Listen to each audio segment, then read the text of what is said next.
ડભોઈ તાલુકાના ભીલાપુર ગામમાં હડકવાયા શ્વાને મચાવ્યો આતંક। 2 દિવસમાં 8 થી 10 લોકોને બચકા ભરી પહોંચાડી ઈજા।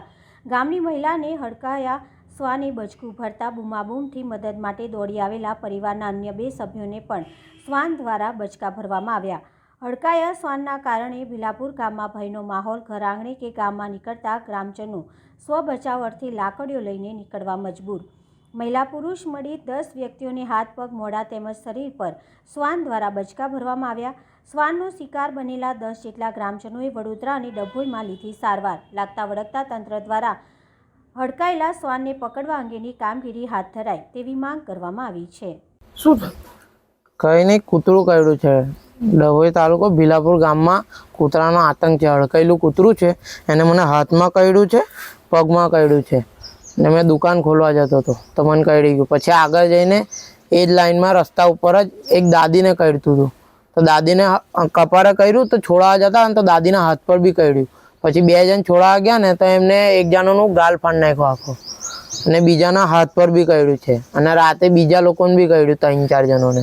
કુલ ટોટલ 10-12 જણ હશે। 10 થી 12 જણ હશે કુલ ટોટલ।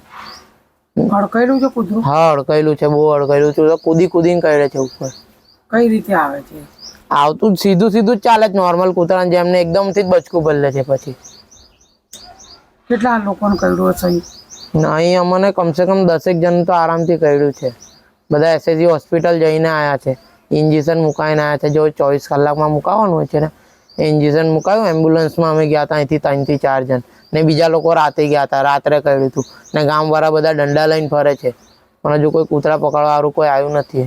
ડભોઈ તાલુકાના ભીલાપુર ગામમાં છેલ્લા 2 દિવસથી કૂતરાઓનો ખૂબ જ મોટો આતંક વધી ગયો છે।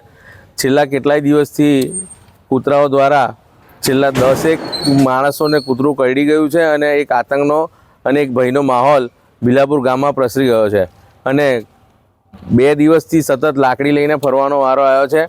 જે તે અધિકારીઓને નમ્ર વિનંતી છે કે આ કૂતરાઓને પકડી અને એમના હવાલે કરે અને એમનું ખસીકરણ કરી યોગ્ય ન્યાય મળે એ રીતે ભીલાપુર ગામમાં મદદની જરૂર હોય તમામ અધિકારીઓ લાગતા વળગતા આમાં આવે એવી નમ્ર અપીલ છે।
Thank you.